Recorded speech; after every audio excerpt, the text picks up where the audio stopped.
Por la señal de la Santa Cruz, de nuestros enemigos, líbranos, Señor Dios nuestro, en el nombre del Padre, y del Hijo, y del Espíritu Santo. Amén. Hola, soy el Padre Juan María Foster, de la Misión de la Divina Misericordia, y este es nuestro podcast Reconquista número 17. Y es la séptima parte de esta serie que estamos haciendo sobre la profecía y la vida de la Iglesia. Estamos grabando el 4 de abril de 2025. En primer lugar, quería darles las gracias a todos por sus oraciones y su fe y su apoyo. Hemos tenido noticias de muchos de ustedes y es muy alentador para nosotros. Es un momento difícil, pero lleno de gracias, y ustedes también nos están brindando muchas de estas gracias, lo cual agradecemos profundamente. Lamentamos no poder responder a todos debido al gran número de correos y llamadas que recibimos, aunque nos alegra mucho este apoyo. Pedimos disculpas si no logramos contestar como quisiéramos. Nuestro podcast de hoy se titula Hacia una mejor comprensión de la profecía en la iglesia actual. Puede que les parezca un tema aburrido. No muchos de ustedes se despierten por la noche pensando cómo podemos tener mejor comprensión de la profecía en la iglesia de hoy. Tal vez no sea un tema que está en la mente de mucha gente. Pero es un tema muy importante porque en su raíz está la pregunta de si Dios está tratando de decir algo a la iglesia y si realmente estamos escuchándolo. Es especialmente importante para nosotros porque sentimos que Dios ha pedido a nuestra pequeña comunidad durante muchos años que se centre de manera especial en este tema. En realidad no ha sido decisión nuestra. El Señor ha dejado claro que quería que nos centráramos en esto. Así que aquí no nos enfocamos en nuestro caso particular, en las experiencias particulares de la profecía que hemos tenido en nuestra misión, sino más bien en la situación general de la profecía en la iglesia. Varios teólogos han señalado que este ha sido un tema muy descuidado en teología. No se estudia mucho, a menudo se desdeñan como si las revelaciones privadas fueran sin importancia, solo distracciones o incluso peligrosas. Es cierto que la profecía es algo peligroso. Es algo peligroso porque decir así dice el Señor puede ser muy poderoso. Y si es falso, puede causar mucho daño, mucha confusión y división. La propia Escritura llama a la palabra de Dios la espada del Espíritu. En la carta a los Hebreos dice que la palabra de Dios es viva y eficaz, más cortante que una espada de dos filos. Una espada de dos filos puede hacer mucho daño, es peligrosa. Puede ser el bien, pero también puede ser daño. La profecía puede ser algo peligrosa. Y por eso necesitamos, igual que con la Escritura, que como una espada puede ser peligrosa, no rechazarla, sino necesitamos entenderla mejor. Hablando de peligroso, hay muchas cosas en la iglesia que son de hecho peligrosas. Por ejemplo, el Señor instituyendo una jerarquía, dando a ciertos hombres una autoridad sagrada. Hay peligros en esto y hemos visto mucho de ellos a lo largo de la historia de la iglesia y aún hoy, muchos peligros cuando esto es mal usado y abusado. Esto no significa que debamos rechazar la jerarquía, pero sí significa que que debemos tratar de vivirla como el Señor quiere que lo hagamos. Y así, dada la controversia y los retos de la profecía, es importante discernir. ¿Es auténtica? ¿Viene realmente de Dios? Y aun si viene de Dios, ¿cómo debe aplicarse? Eso requiere mucha prudencia. Y así este tema, como digo, necesita ser mejor entendido. Unas preguntas que vamos a tratar de abordar hoy. ¿Es buena y adecuada la terminología revelación privada y revelación pública? Es una pregunta. Otro. Además, ¿se puede poner la llamada revelación privada al mismo nivel que la revelación pública? ¿Puede cambiar o sustituir a la revelación pública? ¿Acabó la revelación con la muerte del último apóstol? ¿Es la revelación continua algo querido por Dios? Y si es así, ¿qué papel debe tener en la iglesia? Estas son las preguntas a las que queremos empezar a responder. Y lo titulé a propósito, hacia una mejor comprensión. Y esa palabra hacia es porque, aunque no tengamos todas las respuestas, al menos podemos plantear preguntas importantes. Preguntas que a menudo se pasan por alto.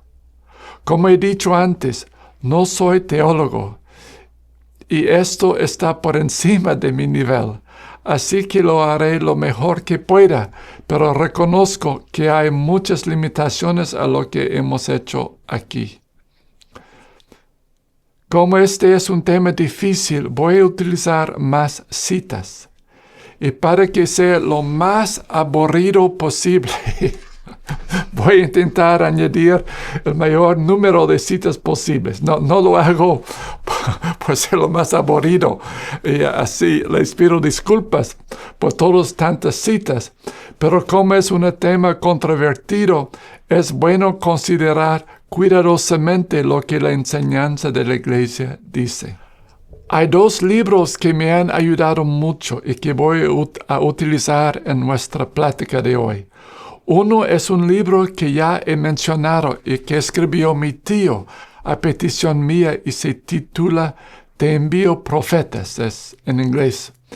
Y pienso que este libro es muy claro mostrando el papel de la profecía desde el Antiguo Testamento al Nuevo Testamento y especialmente a través de toda la historia de la Iglesia hasta hoy. Y ayuda a mostrar hasta qué punto la profecía ha sido una parte tan importante de la tradición y la vida devocional y la fe de la Iglesia.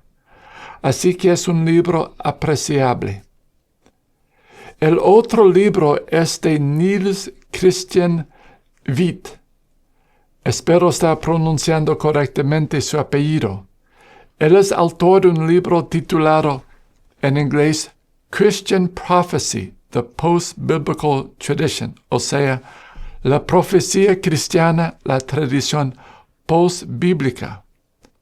Y la introducción al mismo fue escrita por el cardenal Ratzinger, el futuro Papa Benedicto XVI. De hecho, tuvo una extensa entrevista con el cardenal Ratzinger mientras preparaba este libro. Hay muchas referencias a él en este libro. Así que hay muchas preguntas en esto, pero todo se reduce simplemente a la fidelidad a nuestro Señor Jesucristo.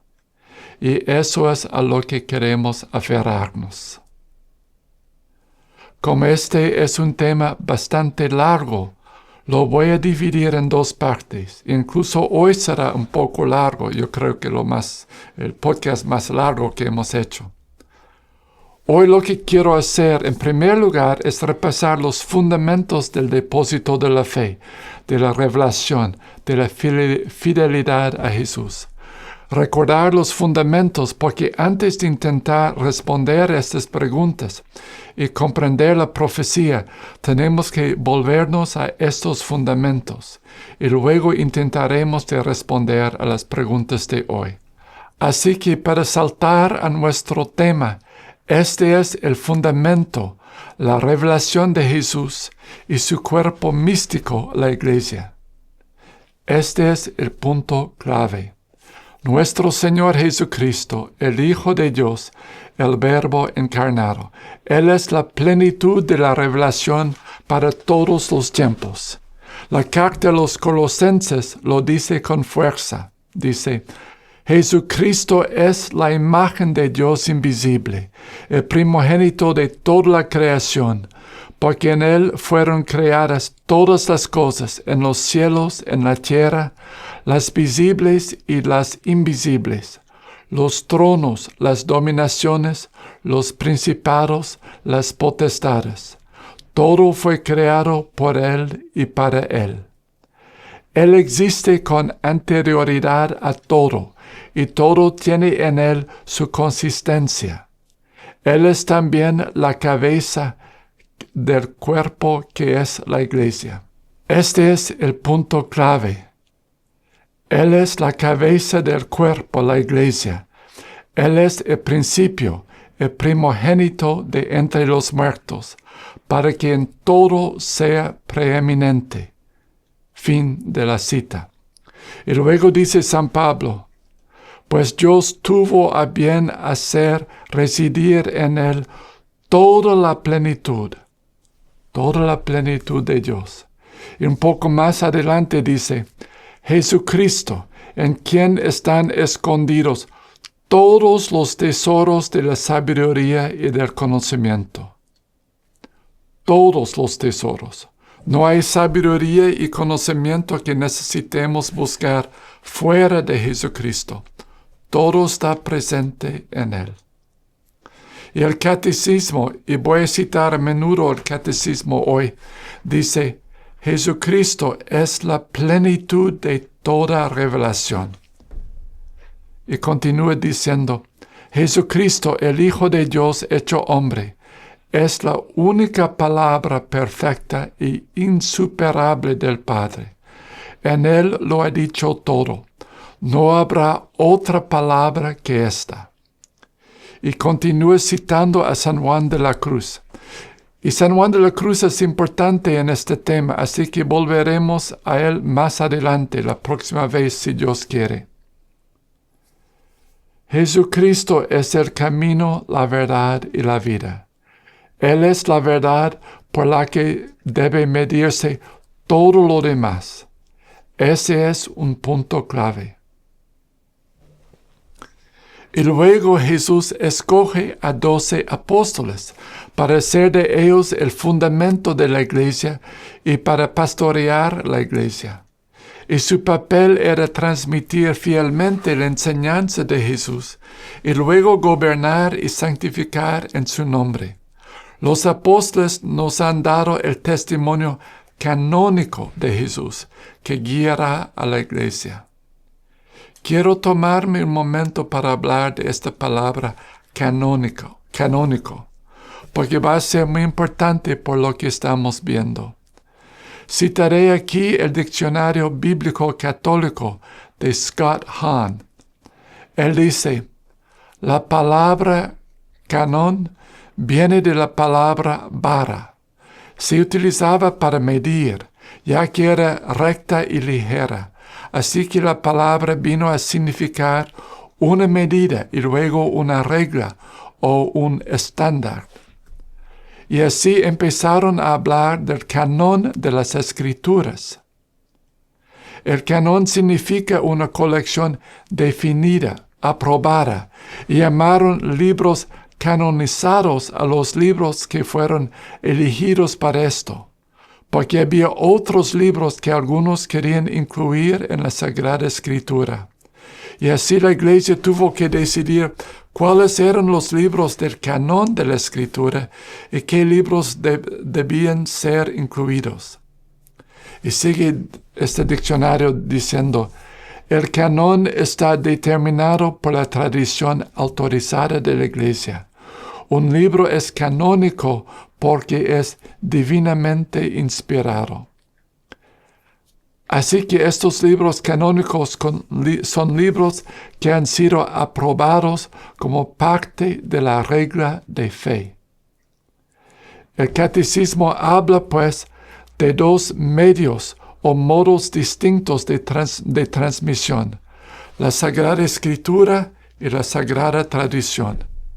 De la Sagrada Tradición dice, la tradición recibe la palabra de Dios, encomendada por Cristo y el Espíritu Santo a los apóstoles, y la transmite íntegra a los sucesores, para que ellos, iluminados por el Espíritu de la verdad, la conserven, la expongan y la difundan fielmente en su predicación. Observen que el papel de los apóstoles y de sus sucesores es preservar fielmente la palabra de Dios. Ellos no tienen la autoridad para cambiarla o crear una nueva. Es preservarla fielmente. También dice el catecismo, el depósito de la fe contenido en la Sagrada Tradición y en la Sagrada Escritura fue confiado por los apóstoles al conjunto de la Iglesia. Fin de la cita. Así que este es el depósito de la fe que hablamos. Ese es el segundo punto. Jesús primero, luego los apóstoles. Y luego el tercer punto, que es el magisterio, los sucesores de los apóstoles. El catecismo dice, para que este evangelio se conservara siempre vivo y entero en la Iglesia, los apóstoles nombraron como sucesores a los obispos, dejándoles su cargo en el magisterio. Así que de nuevo, los obispos también tienen este papel de pastorear la Iglesia en fidelidad a Jesús. Dice el catecismo, el magisterio no está por encima de la palabra de Dios, sino a su servicio, para enseñar puramente lo transmitido, pues por mandato divino y con la asistencia del Espíritu Santo, lo escucha devotamente, lo custodia celosamente, lo explica fielmente. Fin de la cita. Y así el magisterio es el servidor. Tiene que ser el servidor fiel de la palabra de Dios. Y estamos hablando del magisterio ahora en una situación extraordinaria en la que creemos que hay un usurpador en la cátedra de Pedro. Y por lo tanto, esta es una situación muy difícil para la iglesia de hoy. Pero esto no destruye la razón del magisterio, de la jerarquía. Yo lo compararía con un eclipse. Un eclipse, si no sabes lo que está pasando, es terrible por la oscuridad que crea y puede dar miedo, pero es solo temporal. Y luego el sol vuelve a brillar. Hoy vivimos como un eclipse temporal del papel luminoso que nuestro Señor otorga a la jerarquía. Así que el tercer punto clave es el magisterio. Entonces, para resumir estas tres etapas, de primero Jesús, luego los apóstoles y luego sus sucesores, lo resumiría así. La revelación definitiva de Jesucristo, transmitida por los apóstoles, es por el Espíritu Santo la guía duradera para la Iglesia a lo largo de su historia. Todo lo demás debe medirse por ella. Eso nos lleva a un punto clave, lo que se llama el desarrollo de la doctrina. Dice el catecismo, aunque la revelación está acabada, no está completamente explicitada, Corresponderá a la fe cristiana comprender gradualmente todo su contenido en el transcurso de los siglos. Fin de la cita. San Vicente de Lerins en el siglo V escribe: algunos dirán tal vez, ¿no habrá progreso en la Iglesia de Cristo? Ciertamente, responde, todo el progreso posible, pero con la condición de que sea un progreso real, no una alteración de la fe. Pues el progreso exige que el tema se amplíe en sí mismo, la alteración que se transforme en otra cosa. La inteligencia, pues, el conocimiento, la sabiduría de toda la Iglesia deben, en el curso de las edades y de los siglos, aumentar y progresar mucho y vigorosamente, pero solo en su propia especie, es decir, en la misma doctrina, en el mismo sentido y en el mismo significado. Así que la Iglesia debe progresar en su comprensión de la doctrina, pero nunca alterarla. Fin de la cita. Este tema de desarrollo de la doctrina está ejemplificado por San John Henry Newman, Juan Enrique Newman. Escribió un famoso tratado sobre este tema. Él explica que se trata de un paso de cosas implícitas, presentes pero en cierto sentido ocultas, a explícitas. Hay algunas cosas que en los primeros siglos de la Iglesia aún no se veían con total claridad, pero ya estaban presentes, implícitas.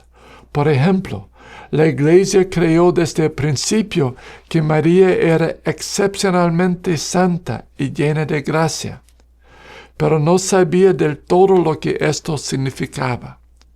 Solo en el transcurso de los siglos, bajo la guía del Espíritu Santo y el carisma profético, la Iglesia llegó a creer y proclamar formalmente que había sido concebida sin pecado. La Inmaculada Concepción no fue proclamada formalmente como dogma hasta 1854, muy tarde en la vida de la Iglesia. John Henry Newman señala que debe tratarse de un desarrollo orgánico, no una alteración o evolución. El término desarrollo orgánico puede sonar bastante confuso, pero en realidad significa algo muy simple y concreto. Cuando la Iglesia crece, se convierte más en sí misma, no se transforma en otra cosa. Como una bellota se convierte en un roble, no en una palmera, ni en una hidrante de incendios. Es un desarrollo orgánico, lo que vemos en la naturaleza por todas partes. Crece convirtiéndose cada vez más en lo que debe ser. Y un bebé crece hasta convertirse en un hombre, no en un perro. Crece, pero su esencia no cambia. Así que el desarrollo de la doctrina católica, a medida que progresa, se conserva la naturaleza esencial de la fe. Lo que se encuentra en la Sagrada Escritura y en la Sagrada Tradición se profundiza, no se cambia. Por ejemplo, la palabra transubstanciación no se encuentra explícitamente en el Evangelio, pero el significado está implícita en las palabras cuando Jesús dice, esto es mi cuerpo. Este es un punto crucial porque ha habido modernistas que han tratado de cambiar la doctrina de la Iglesia como una evolución, no un desarrollo. Evolución implica cambiar en otra cosa. Y también el verdadero desarrollo de la doctrina no reemplaza o añade a esta doctrina, como hizo la herejía de los montanistas en el siglo II, cuando dijeron que sus mensajes proféticos estaban al mismo nivel que las Escrituras. O como hizo el Islam cuando Mahoma sintió que había recibido palabra profética que superaba a las Escrituras cristianas. O los mormones más recientemente al sentir que sus revelaciones se sumaban a las Escrituras. Así que el catecismo dice, la fe cristiana no puede aceptar revelaciones que pretenden superar o corregir la revelación de la que Cristo es la plenitud. Es el caso de ciertas religiones no cristianas y también de ciertas sectas recientes que se funden en semejantes revelaciones. Así pues, cualquier supuesta revelación que pretenda superar o corregir a Jesucristo y su revelación no puede ser aceptada. Pero este proceso de desarrollo no siempre ha sido un proceso sencillo, claro e indoloro. Por poner el ejemplo de la Inmaculada Concepción, este título no figuraba en los escritos de los padres de la Iglesia.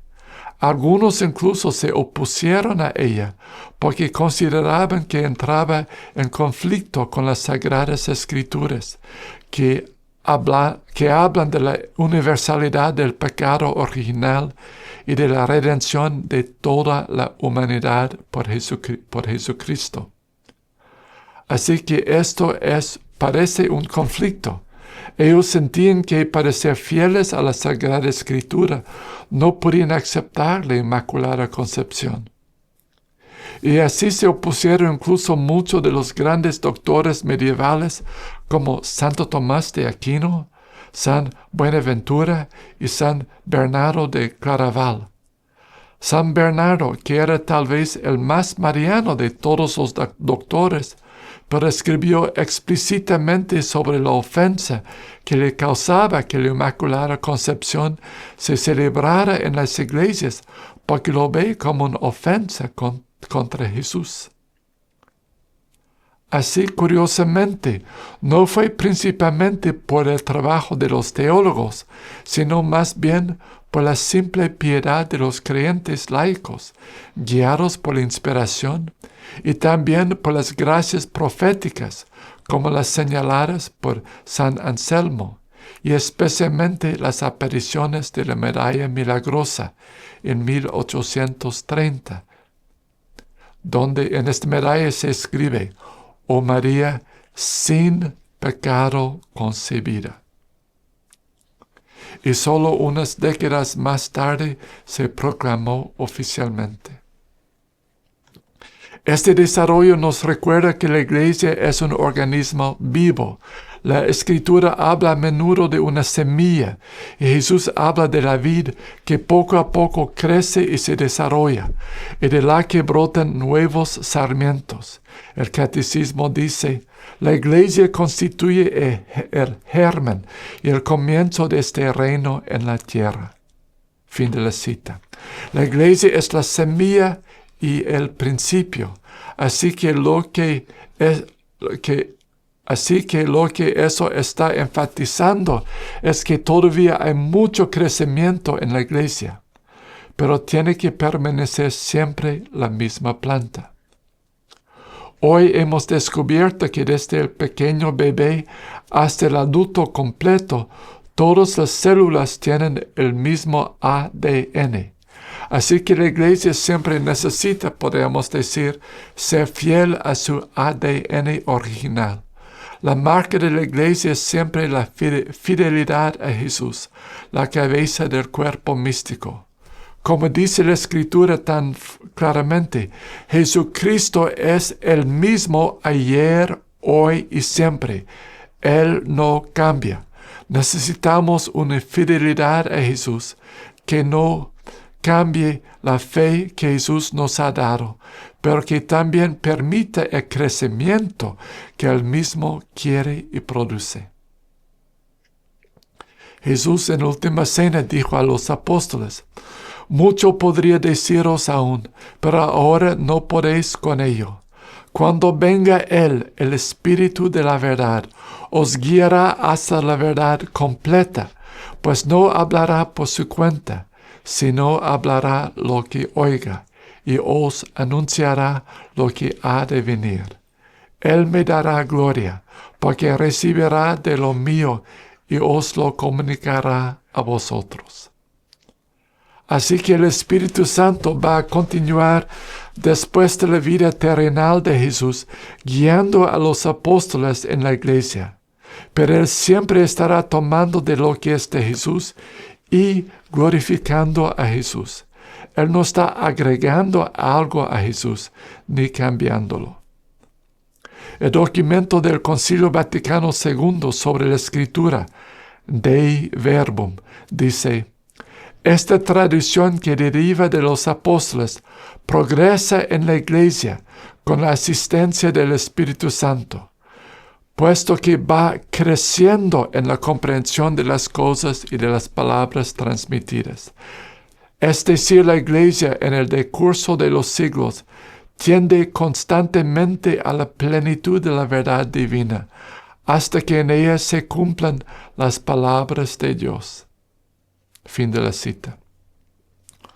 Por lo tanto, la Iglesia avanza constantemente hacia la plenitud a la que Dios la llama. Y Jesucristo está siempre vivo y activo en su Iglesia. Él no solo le dio a la Iglesia una doctrina hace 2000 años y se fue. Él permanece presente y activo. Antes de dejar la tierra, dijo: estaré con vosotros todos los días. El Catecismo dice: sin embargo, la fe cristiana no es una religión del libro. El cristianismo es la religión de la palabra de Dios, no un verbo escrito y mudo, sino del verbo encarnado y vivo. Fin de la cita. Para resumir este punto de desarrollo de la doctrina, diría que como un árbol la Iglesia crece a partir de la semilla inicial, incluso en su comprensión de lo que Jesús ha revelado. Pero este crecimiento auténtico es siempre y solo en fidelidad a Jesús. Así que esto ha sido solo un recordatorio de los fundamentos católicos básicos. No había nada nuevo, solo recordar los fundamentos. Ahora quiero intentar responder a algunas de estas preguntas. Una cosa que se dice a menudo para descartar cualquier mensaje profético hoy en día es: la revelación ha terminado. Así que la pregunta es: ¿se acabó la revelación? Este es un tema desafiante. Hoy en día hay muchos intentos de cambiar nuestra fe católica. Por lo tanto, muchos católicos fieles, para evitar esto y proteger nuestra fe de la alteración, sienten que es importante afirmar que la revelación está terminada, y por esta razón rechazar nuevos mensajes proféticos. Así, este tema puede resultar confuso. Vemos un ejemplo en el mismo catecismo. Tiene un subtítulo que dice: no habrá otra revelación. Esto suena muy simple, ¿verdad? Muy simple y claro. No habrá más revelación, otra revelación. Pero inmediatamente después lo que sigue es el párrafo 66, dice: la economía cristiana, por lo tanto, ya que es el nuevo y definitivo pacto, nunca pasará, y no se debe esperar ninguna nueva revelación pública antes de la gloriosa manifestación de nuestro Señor Jesucristo. Fin de la cita. Ahora piensa en eso un poco. Acaba de decir que no habrá más revelación. Y luego dice: bueno, no hasta la gloriosa manifestación de nuestro Señor Jesucristo. Así que sí habrá una nueva nueva revelación en ese momento. Y también dice, no hay nueva revelación pública que se debe esperar antes de esto. Pero ¿por qué dice no se debe esperar? Puede significar que sí podría haberla, pero no debemos esperarla. Porque el catecismo está escrito con mucho cuidado, se escoge las palabras muy cuidadosamente. Porque no dice simplemente no habrá, pero no se debe esperar. Y también especifica ninguna nueva revelación pública. ¿Eso significa que puede haber revelaciones no públicas? Así vemos varias preguntas. De hecho, justo en el párrafo siguiente dice, a lo largo de los siglos ha habido revelaciones llamadas privadas. Y volveremos a esta frase. Pero justo ahí, ves, no está tan claro. ¿Habrá más revelación o no habrá? Y entonces, ¿ha terminado la revelación? Eso es la pregunta. ¿Ha terminado la revelación? Pues depende de lo que entendamos por revelación y depende de lo que entendamos por terminado. Refiriéndose a este libro que he mencionado, el libro de Witt, dice, ¿qué queremos decir cuando decimos terminó? Dice que parece haber 3 posibilidades en cuanto a cuándo puede haber terminado la revelación. Unos han propuesto cada uno de estos 3. Una, con el fin de la presencia física de Cristo en la tierra. 2, con la muerte del último apóstol. Y 3, con el cierre del último libro de la Biblia. Porque un número de eruditos creen hoy que partes de las Escrituras fueron escritas después de la muerte del último apóstol. Así que ni siquiera está claro exactamente cuándo habría terminado. Por lo tanto, Witt prefiere el término latino más tradicional que significa completado. Quizás también podríamos decir definitivamente establecido. Como dice el catecismo, sin embargo, aunque la revelación está acabada, no está completamente explicitada. Corresponderá a la fe cristiana comprender gradualmente todo su contenido en el transcurso de los siglos. Fin de la cita. De nuevo, depende de lo que entendamos por terminado. Y también dependerá de lo que entendamos por revelación. Como cita Witt, la revelación siguió siendo desde el Nuevo Testamento hasta el Concilio de Trento un concepto ambiguo con diferentes significados. Por lo tanto, se ha utilizado de manera diferente. Hagamos una pequeña reflexión sobre qué es la revelación, por qué se ha utilizado de forma diferente. Entonces, ¿qué dice el catecismo que es la revelación? El mismo catecismo que dice que no habrá más revelación, el catecismo de la Iglesia Católica. Busqué en el glosario cómo define el catecismo la revelación. Y así, lo define así. La comunicación que Dios hace de sí mismo, mediante la cual da a conocer el misterio de su designio divino, don de autocomunicación que se realiza con obras y palabras a lo largo del tiempo,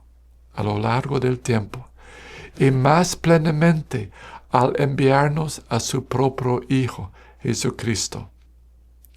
Fin de la cita. La revelación, dice, es la autocomunicación de Dios de sí mismo. ¿Se acabó? ¿Terminó hace 2000 años? ¿Ha dejado Dios de comunicarse a sí mismo? Así que ya ves que la misma definición que da el catecismo plantea preguntas. Y luego el documento del Concilio Vaticano II Dei Verbum sobre la palabra de Dios dice: en consecuencia, por esta revelación, Dios invisible habla a los hombres como amigos, movido por su gran amor, y mora con ellos para invitarlos a la comunicación consigo y recibirlos en su compañía. Fin de la cita. Habla a los hombres como amigos y vive entre ellos. ¿Ha dejado Dios de hacer esto? ¿Ha dejado Dios de hablar a los hombres? ¿Habló Dios a los hombres como amigos durante miles de años y dejó de hacerlo cuando se estableció la iglesia? Y luego el catecismo de nuevo, el propio catecismo en el párrafo 79, dice: la comunicación que el Padre ha hecho de sí mismo por su Verbo en el Espíritu Santo sigue presente y activa en la iglesia. Dios, que habló en otros tiempos, sigue conversando siempre con la esposa de su Hijo amado. Así el Espíritu Santo, por quien la voz viva del Evangelio resuena en la iglesia y por ella en el mundo entero, va introduciendo a los fieles en la verdad plena y hace que habite en ellos intensamente la palabra de Cristo. Fin de la cita. Así que fíjense que dice que siempre es la palabra de Cristo la que no cambia. Pero dice que la autocomunicación de Dios, la autocomunicación del Padre, que es lo que dice que es la revelación, permanece presente y activa y sigue conversando con los hombres. Y lo dice en tiempo presente. Así que en ese sentido la revelación continúa. Y de nuevo el mismo catecismo parece entender la revelación de diferente manera. Pero aquí lo presenta claramente, como lo hizo el concilio, como continuo. Veamos un poco de la historia de este tema de revelación y dónde terminó la revelación, porque es un tema controvertido, como hemos visto. Aquí también sigo a Vid, que hace, creo, un estudio cuidadoso de este tema. Él dice: en esta etapa de la historia de los padres de la iglesia, nadie habla de un final de la revelación. Ningún padre de la iglesia escribe que detiene o termina después de Cristo. Permíteme leerlo de nuevo. Hablando de la época de los padres de la iglesia, nadie habla de un final de la revelación. Ningún padre de la iglesia escribe que se detiene o termina después de Cristo. Vid dice que la mayoría de los padres de la iglesia después de San Justino y San Ireneo continuaron sus pensamientos afirmando los mismos 3 puntos que vimos antes. 1. Cristo es la revelación absoluta de Dios. 2. El testimonio apostólico es la propagación normativa, diría canónica, de la verdad de Cristo. Así los apóstoles, podríamos decir, dan el testimonio canónico de Jesús. Y 3. La iglesia es la continuación y el hogar de esta herencia dinámica hasta el fin de los tiempos. Herencia dinámica en el sentido que sigue creciendo y progresando. Y luego dice que los padres capadocios, San Gregorio de Nisa, San Basilio y San Gregorio Nacianceno, testifican claramente que la revelación continúa hasta la parucía. Así que estos grandes padres de la iglesia dicen claramente que continúa hasta la parucía. Y entonces considera los teólogos medievales, especialmente Santo Tomás de Aquino, y dice que estos teólogos medievales en realidad nunca hablan de un fin de la revelación, Consideran, por supuesto, que Cristo es la cumbre de la revelación, pero están muy abiertos a la posibilidad de una nueva revelación profética que ilumina aspectos de la verdad de Jesucristo. Parece que gran parte de esta terminología se desarrolló en tiempos más modernos, especialmente como reacción a la Reforma Protestante, y aún más en los siglos XIX y XX, como reacción contra los modernistas. Los modernistas que no veían simplemente un desarrollo orgánico de la doctrina de la Iglesia, sino una evolución en la que realmente cambiaba y se convertía en otra cosa. Así Witt también mira al Concilio Vaticano II y dice: la elaboración de estos documentos que hemos estado citando, Dei Verbum, conllevó un intenso debate sobre terminología, y que terminó con la comisión doctrinal negándose 2 veces, de hecho, a incluir en el documento final cualquier referencia a que la revelación se cerrara con los apóstoles. Se negaron a ello. Más bien, el concilio afirmó el cumplimiento de la revelación en Cristo. Los diferentes términos que se utilizó apuntan al cumplimiento o perfección de la revelación más que a su fin. Así que eso es algo un poco distinto. Y él da un cita de Ratzinger, de su propia discusión con Ratzinger, el futuro Benedicto XVI, que también habla en el mismo sentido y que piensa que hablar de un fin de la revelación es infructuoso. Yo creo que un ejemplo interesante es el de Santa Gertrudis, una de las grandes místicas del siglo XIII. Una vez tuvo una visión en la fiesta de San Juan Evangelista y describe cómo a San Juan se le permitió a ella apoyar su cabeza cerca de la herida del corazón del Salvador, donde oyó los latidos de su divino corazón. Tuvo una experiencia mística tan intensa que después le preguntó a San Juan si la noche de la última cena él también había sentido, dice ella, esas deliciosas pulsaciones, esas gracias. Y si las había sentido, ¿por qué nunca había hablado de ello? San Juan respondió que, y estoy citando varios artículos que leí sobre esto, dijo que esta revelación había sido reservada para épocas posteriores, cuando el mundo, habiéndose enfriado, tendría necesidad de ella para reavivar su amor. No he podido encontrar el original en latín, pero parece que las palabras, al menos en español, que se utilizan es Juan diciendo que esta revelación se había reservado para épocas posteriores. Esta revelación se me hace un buen ejemplo de estas gracias que se dan a la Iglesia, una comprensión más profunda, pero no cambian lo esencial. Ya está implícito en el Evangelio, pero estas revelaciones lo hacen explícito, o sea, más claro.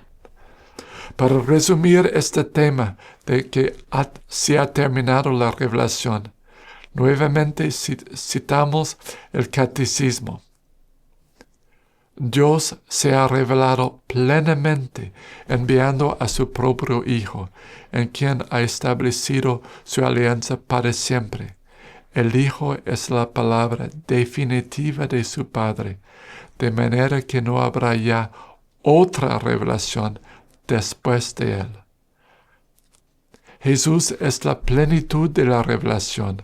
No hay revelación mayor que Él, pero la Iglesia irá haciendo explícito lo que a menudo está oculto. La semilla definitiva en la primera venida de Jesús ha sido dada y plantada. si podemos hablar así de un crecimiento orgánico. La revelación es completa, definitivamente establecida en el sentido de que esta planta nunca será reemplazada o convertida en una planta diferente. Crecerá y se desarrollará, pero no cambiará sustancialmente en otra cosa. Así que eso es una respuesta a la pregunta de si ha terminado la revelación. Ahora otra pregunta sobre la terminología revelación pública y privada. Vi de otros estudiosos y teólogos como el cardenal Ratzinger y el padre Laurentin, fue otro, han señalado que esos términos son problemáticos. Eso es importante porque a menudo se utilizan para descartar las gracias de Dios. Así pues, veamos un poco la historia de esta terminología.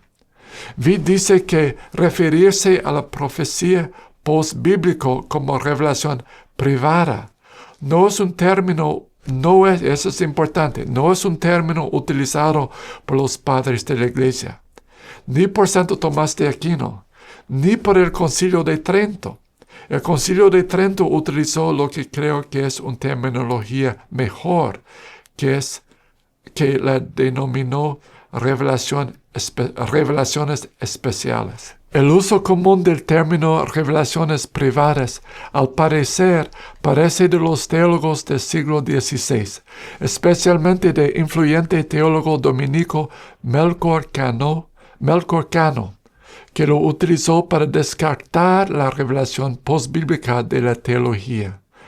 Era muy despectivo al respecto.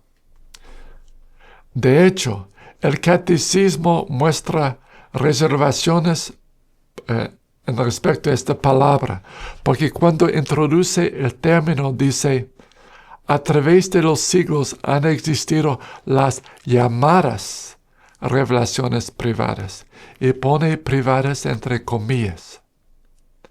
Parte de la confusión de la forma en que privado y público se utilizan para la revelación es porque algunas revelaciones que Dios da hoy están destinadas solo a una persona o a un grupo restringido. Eso es lo que normalmente en el uso común llamaríamos privado. Una revelación que está destinada a todo el mundo. Eso es lo que llamaríamos en lenguaje normal pública. Pero eso es muy diferente a cómo Melchor Cano empezó a usarlo para descartar estas revelaciones. Como dice Witt, no puede decirse que escritos proféticos como los de Santa Hildegarda de Bingen o Santa Brígida de Suecia fueran privados. Siempre estaban destinados a la edificación de la Iglesia en su conjunto. O podríamos pensar, por ejemplo, que muchas de las revelaciones del Sagrado Corazón o de la Divina Misericordia parecen obviamente destinados a estar completamente abiertos a todos. Así que eso es lo que normalmente entenderíamos por público en vez de privado. Así que esta es mi propuesta, mi propio pobre intento de explicar esto. Yo hice un pequeño diagrama. Aquí les voy a mostrar mi pequeño diagrama. Propongo que hablemos de revelación canónica cuando nos referimos a la revelación que es la revelación oficial de depósito de la fe. Es la medida con que se discierne todo lo demás, lo que fue dado a los apóstoles. Y todo lo demás, para seguir lo que dijo el Concilio de Trento, podríamos llamarlo especial o particular. Ese es otro término que se usó, especial o particular. Así que todo lo que no es el depósito oficial canónico de la fe, podríamos llamarlo revelación especial o particular.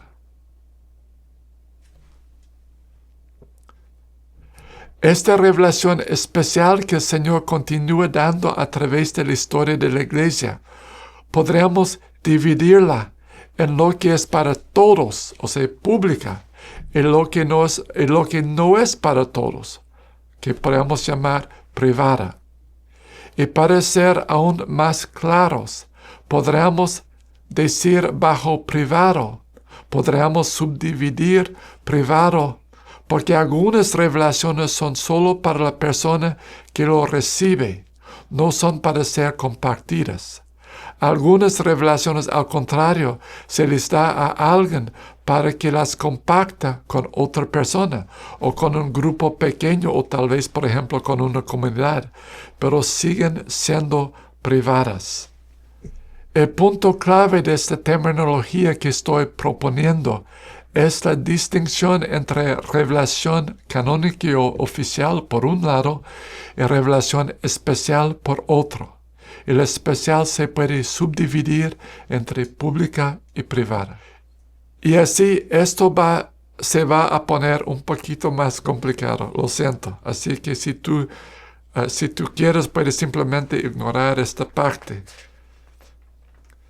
Pero eso es mi intento explicar lo que es la revelación profética. Me parece que para ser profético hay dos características claves.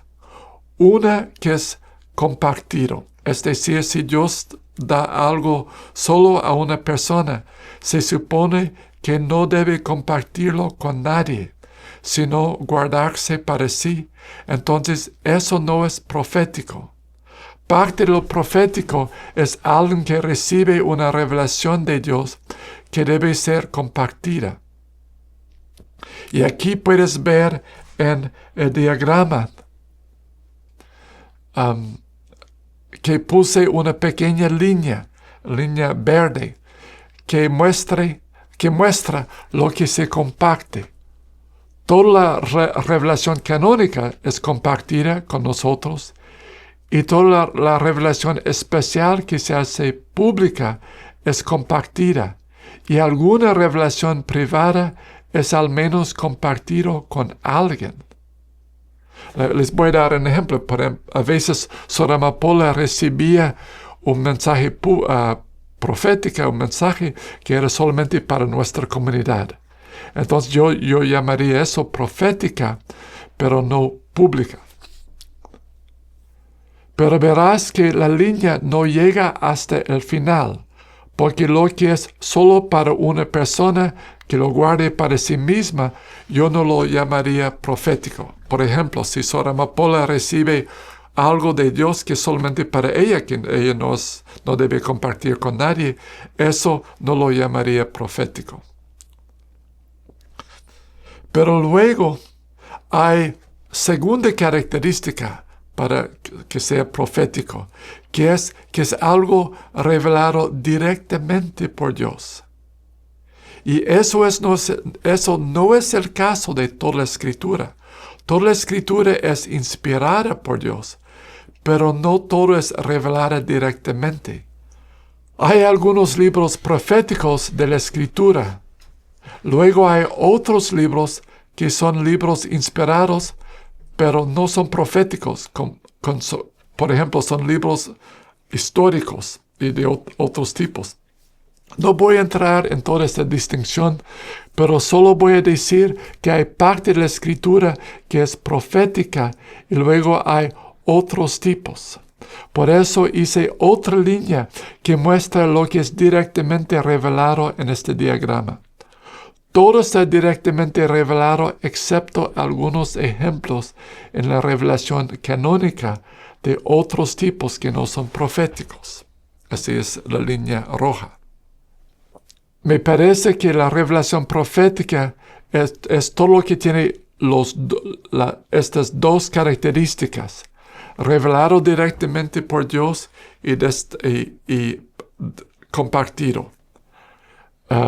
Pues les pido disculpas, yo sé que eso es un poquito difícil tal vez de seguir, entonces si no importa mucho, a menos que te interesa.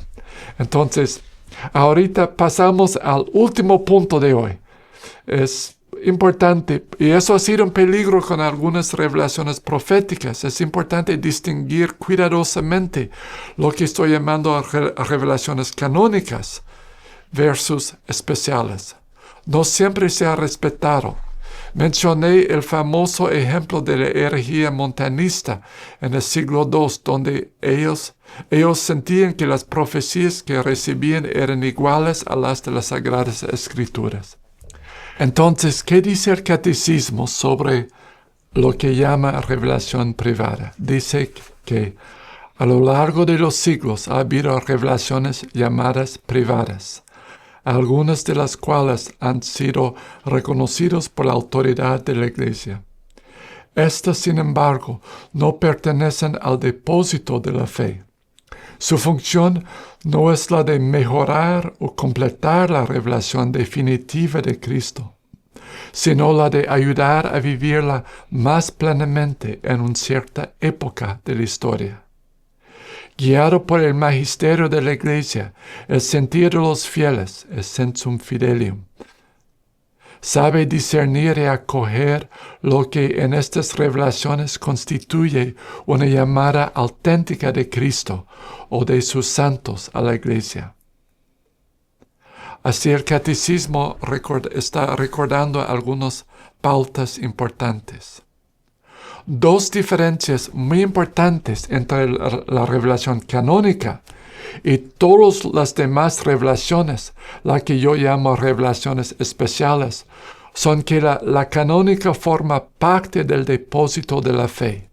Así que la certeza es muy diferente.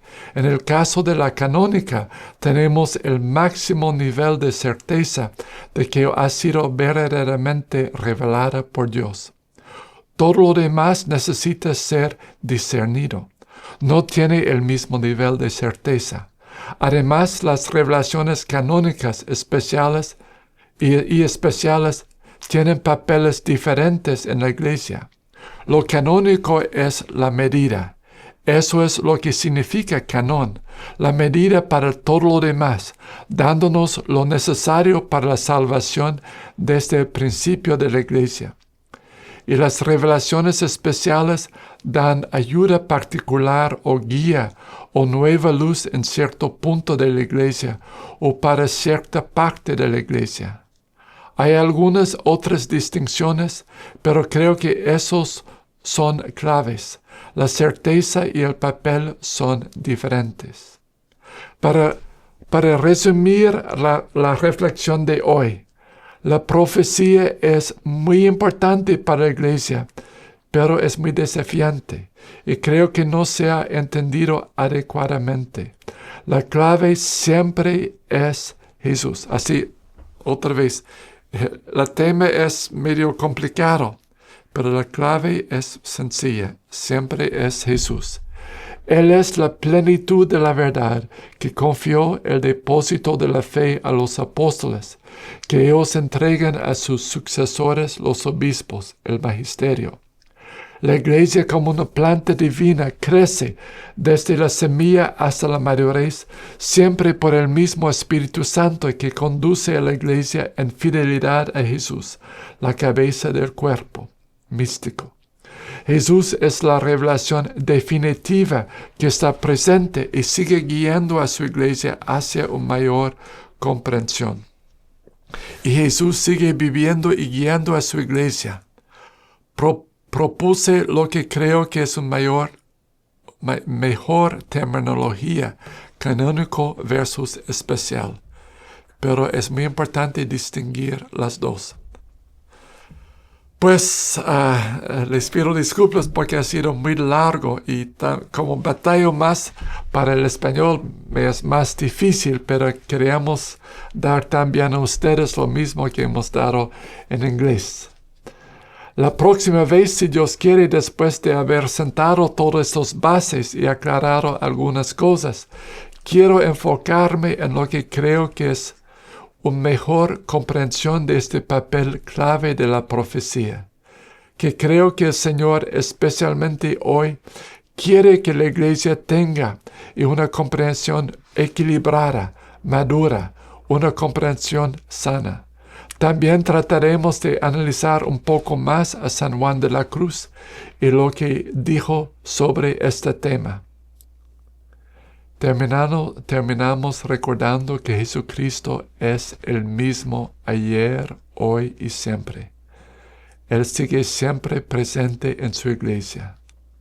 Él nos dice: yo estoy con vosotros todos los días hasta el fin del mundo. Y pedimos la bendición de Dios sobre ustedes por intercesión del corazón inmaculado y doloroso de nuestra Santísima Madre, en el nombre del Padre, y del Hijo, y del Espíritu Santo. Amén.